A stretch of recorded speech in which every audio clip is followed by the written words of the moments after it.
Hi, ಎಲ್ಲರಿಗೂ ನಮಸ್ಕಾರ. Welcome to my YouTube channel. ಇದು ದೀಪಾವಳಿ ಹಬ್ಬದ ವ್ಲಾಗ್ ಆಗಿರುತ್ತೆ. ಬೆಳಿಗ್ಗೆ ಬೇಗನೆ ಎದ್ದು ನೋಡಿದ್ರೆ ಮಳೆ ಬರ್ತಾನೆ ಐತೆ. ಟೈಮ್ ಬಂದು 6:30 ಆಗಿತ್ತು. ರಂಗೋಲಿ ಬಿಡಿಸೋಣ ಅಂದ್ಕೊಂಡೆ, ಆಗಲ್ಲ, ಮಳೆ ಬರ್ತಾಯಿತ್ತು. ಆಮೇಲೆ ಬಿಡಿಸೋಣ, ಕೆಲಸ ಎಲ್ಲ ಮುಗಿಸ್ಕೊಂಡು ಅಂದ್ಕೊಂಡು ಫಸ್ಟೇ ಕೆಲಸ ಎಲ್ಲ ಮುಗಿಸ್ಕೊಂಡೆ. ಅಡುಗೆ ರೂಮೆಲ್ಲ ಕ್ಲೀನ್ ಮಾಡಿ ತಿಂಡಿ ಎಲ್ಲ ಮುಗಿಸ್ಕೊಂಡೆ. ಆಮೇಲೆ ಗುಡಿಸಿ ಒರೆಸ್ಕೊಂಡಾಯ್ತು. ಆಮೇಲೆ ಮಳೆ ನಿಲ್ತು. ಸರಿಗೆ ಹೋಗಿ ರಂಗೋಲಿ ಬಿಡಿಸೋಣ ಅಂತ ಸಿಂಪಲ್ಲಾಗಿ ಬಿಡಿಸಿ ಬಂದೆ. ಇನ್ನು ನನ್ನ ಮಗನ ಹೇಳಿಸಿ ಅವನ್ನ ಫ್ರೆಶ್ ಅಪ್ಗೆ ಅಂತ ಕರ್ಕೊಂಡು ಹೋದೆ. ಅವ್ನು ರಜೆ ಇದ್ದರೆ ಸ್ವಲ್ಪ ಹೇಳೋದೇ ಇಲ್ಲ. ಸರಿ, ಅವನು ಫ್ರೆಶ್ ಅಪ್ ಆದ, ನಾನು ಫ್ರೆಶ್ ಅಪ್ ಆದೆ. ಇನ್ನು ಪೂಜೆಗೆಲ್ಲ ರೆಡಿ ಮಾಡ್ಕೊಳ್ಳೋಣ ಅಂತ ಬಂದಿದ್ದಾಯಿತು.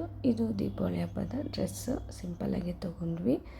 ಇನ್ನು ಪೂಜೆಗೆ ರೆಡಿ ಮಾಡಿ ಪೂಜೆ ಎಲ್ಲ ಮುಗಿಸಿ ತಿಂಡಿ ಆಯಿತು. ತಿಂಡಿ ನಾನು ಕುಸ್ಕ ರೈಸ್ ಮಾಡಿದ್ದೆ.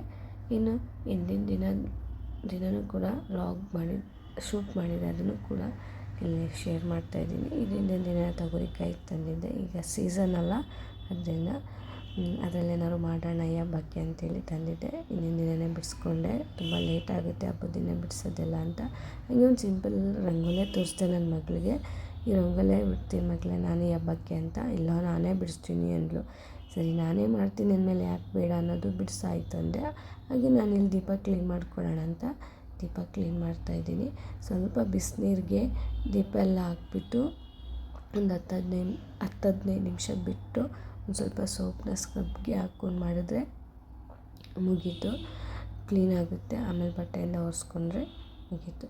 ನಾನೇನೋ ದೀಪ ಎಲ್ಲ ಕ್ಲೀನ್ ಮಾಡಿಕೊಂಡೆ. ನನ್ನ ಕೆಲಸ ಮುಗಿತಾದರೆ ನನ್ನ ಮಗಳು ಇನ್ನು ರಂಗೋಲಿ ಕಲರ್ ಹಚ್ತಾಯಿದ್ಲು.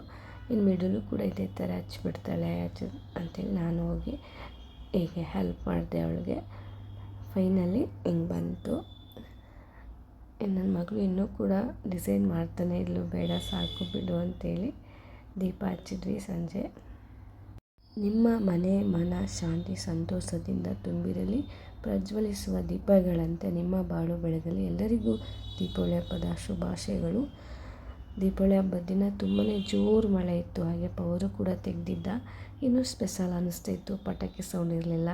ಈ ದೀಪಾವಳಿ ಹಬ್ಬದ ಅಡುಗೆ ಹೀಗಿತ್ತು: ಅನ್ನ, ತಿಳಿಸಾರು, ಪೂರಿ ಮತ್ತು ತೊಗರಿ ಕಾಳಿನ ಗೊಜ್ಜು, ಹಾಗೆ ಹೆಸರುಬೇಳೆ ಪಾಯಸ ಮಾಡಿದ್ದೆ ಮತ್ತು ಹಪ್ಪಳ. ಹಾಗೆ ಈ ಹಬ್ಬಕ್ಕೆ ಸ್ವೀಟ್ ಇಲ್ಲ ಅಂದರೆ ಆಗುತ್ತಾ, ಅದಕ್ಕೆ ಜಾಮೂನ್ ಮಾಡಿದ್ದೆ. ಇದು ಸಿಂಪಲ್ಲಾಗಿತ್ತು ಅಡುಗೆ. ಹಾಗೆ ಸಿಂಪಲ್ಲಾಗಿ ಹಬ್ಬ ಮಾಡಿ ಮುಗಿಸಿದ್ವಿ. ಈ ಮಿನಿ ಬ್ಲಾಗ್ ನಿಮಗೆ ಇಷ್ಟ ಆದರೆ ಲೈಕ್ ಮಾಡಿ. ಹಾಗೆ ಯಾರೆಲ್ಲ ಚಾನಲ್ನ ಸಬ್ಸ್ಕ್ರೈಬ್ ಮಾಡದೆ ನೋಡ್ತಿದ್ದೀರಾ ಅವರೆಲ್ಲ ಚಾನಲ್ನ ಸಬ್ಸ್ಕ್ರೈಬ್ ಮಾಡಿ. Thank you for watching.